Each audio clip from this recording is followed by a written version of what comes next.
My name is Harriet. I'm known in this church as Aunt Harriet. What I want to tell you is that really I've never experienced this before. I've been born again for about 19 years. I've always had a touch of God, but this was an immersion. I was immersed, I was drunk in I don't know, in the Spirit of God, the presence of God. I cannot explain. But, during this, conference starting for Friday, Saturday, I was seeing visions. On Friday, I saw visions of angels surrounding Liberty Hall with a candle, a light, a ball of light in each of their hands. But on Sunday, as they were praying for the youth, in front here, I was standing behind the youth. And, they were slain, they were crying, they were jumping up, all sorts of things were going on. And I was like praying and praying. And then for some reason, God raised my eyes. I looked up and I saw above the youth a big cluster of angels. They were dancing, not really dance. It was dancing, very, God, goodness me. And they were bowing, dancing and bowing onto the. And then I was like, oh my God, I screamed. And then God said to me, I'm very pleased. And I said, yeah. And then said, I can do this every day if you let me. I had it very, very clearly in my voice. He said, I can do this every day if you let me. And I was like, oh, wow, my God, this was awesome.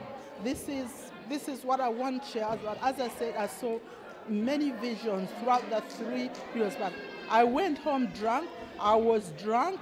I was prophesying. To people. There was a pastor, visiting pastor. I went to say hello to the pastor. I started prophesying to this pastor. And then I knew the pastor was crying. And I say, oh my God, this has never happened. I've never seen it. This was an experience, and now I have this thing. I want to guard it, but how do I guard it? Like every time I say, God, I don't want to lose it. I don't want to lose it. This is now my fear. Losing this, what I got. I can't describe it, but it's an experience, and God is good. God is good. Amen. Naioth to me was a refreshment because for a while I just felt dry. I felt like things didn't change in my life, but just letting go on that Saturday, it was the second day of Naioth, and I was even late for the service, and I felt like, oh my gosh, I've missed worship. But for some reason in my spirit, God was telling me to just let go of everything that I go through, just let go. And in that moment, I realized how amazing it is to feel God's presence when you let go, when you're not conscious of people surrounding you, you're not conscious of what's at home or what's in the world. You just focus on that moment with God.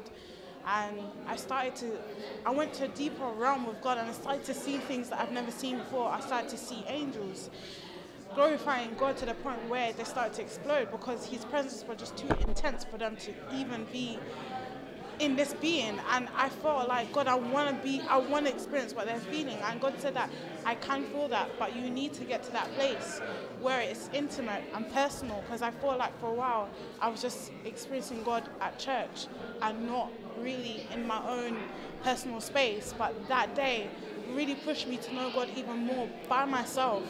And it's just that the whole experience of Naioth has really pushed me and stirred me up to have a different hunger for God, to the point where I don't care about anything else but God. I don't care if I lose something or I gain something. As long as that God is in it, nothing means nothing to me. But I'm just so grateful of what I've experienced in this church. And I believe that it's going to go on to another generation, And I believe that revival is here. It's coming to our church. It's coming to our people, our young people. And I believe that God is going to use me. I'm going to be so immersed that I'm going to pour it out to the young youths and to people out there who have known God and just stopped knowing God. So, yeah, I'm blessed to experience this, and I believe that this is not the end, it's the beginning.